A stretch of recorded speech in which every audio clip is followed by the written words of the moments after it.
Are you stuck? Keep finding yourself in the same bad loops, same bad habits, the same addictions, month after month, day after day. You know you're growing, you know you're trying to heal, but you just feel so oppressed, so weighed down by all this shit. Change is hard. It's very difficult when we're surrounded by people who tend to bring us down. Surrounded by a system that is set up to poison us and drain us, surrounded by a lot of darkness, but I'm going to give you a major key, my friends, and that is movement. Movement. Life is movement. Life is flow. What happens when a stream becomes blocked up? What happens when the water stops flowing?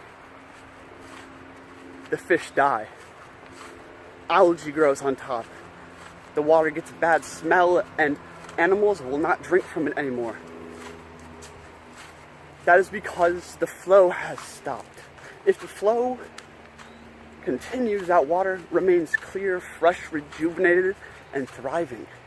Movement is key, my friends. If you are stuck in the same addictions and same loops, this year I've realized how healing it is to travel, how healing it is to change your environment, because that environment, you have these patterns, these routines that you have ingrained into the place you live, with the people you live with.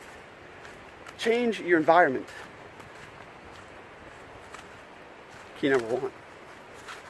On this theme of movement, get outside, walk. When I start having dark thoughts, when I am in a pessimistic, small outlook, it's usually because I find myself just sitting in my room. Or I find myself doing something that isn't energy serving, doing something that isn't enhancing my experience, my existence. Think about this. Next time you have the urge to just sit down, mope around, lay in bed all day, really get this shot once. You get to live this life one time. How are you going to do it? When you look back, are you going to see years of repetitive,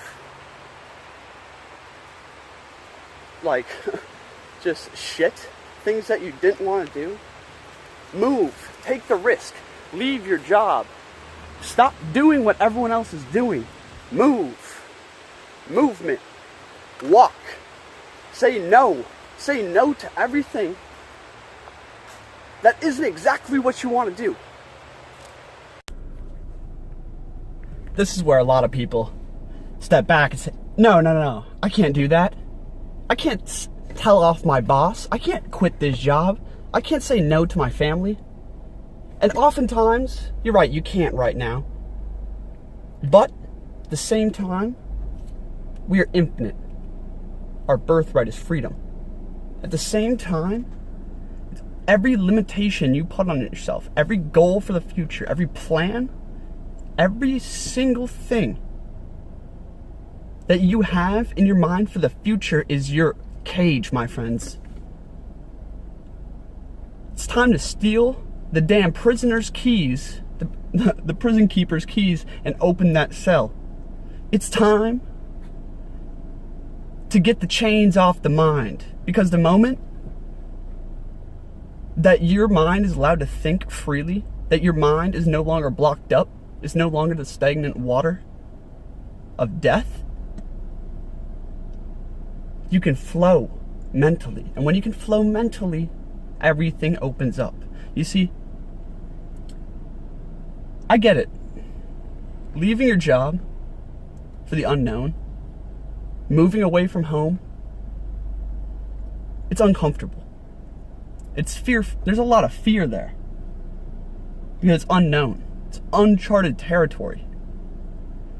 What you must do is first build your confidence in oneself. Trust yourself.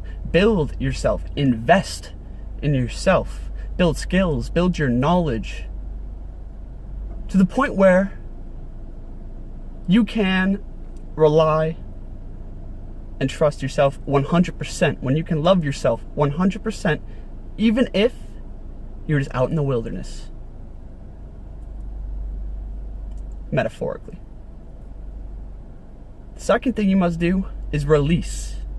Say no.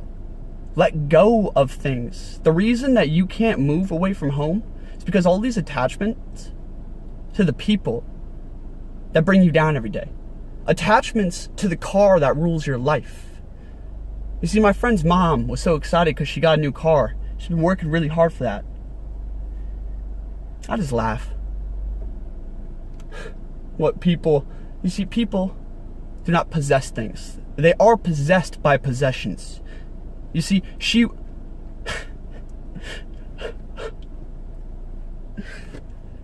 has to work, right?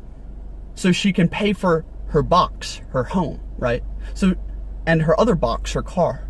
So she drives one box to work, and she works long, hard hours,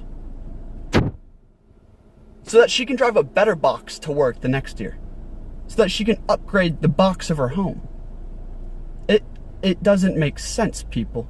You see, let go of things. When you can go travel for a year with a backpack, right? You are free. You see, if you are attached to objects, if you are attached to people, and I'm not saying that attachment to people is bad or connection to people is bad. It's actually very positive if it is an energy serving a relationship, if they are of your frequency, if they are the like soul family and stuff. But if that person is truly good for you, they will understand you're leaving. In fact, someone asked me once, like, who's my best friends, right? And I listed off a few people. They said, you don't hang out with them very often. And I told him, do you consider a good friend to be someone that you see often? Is that what friendship is? Is that what love and family is? No. That persists eternally, okay? So release connections to people, release connections to cars, release connections and attachments to all this stuff in the material world, and start finding, harnessing, and trusting yourself 100%. Find peace and happiness when you have nothing, when you can just go out in nature and sit and be content. That will allow for movement. That will encourage movement because you are attached to less, you are connected to less, and you are no longer possessed by the possessions. You have gained freedom physically, freedom mentally, and freedom spiritually, and now it's time to shine. Thank you for watching. That was just a quick video about movement. Hope that made you think. Get in touch, shoot me an email, drop a comment, let me know what you have to say. We'll speak soon. Peace.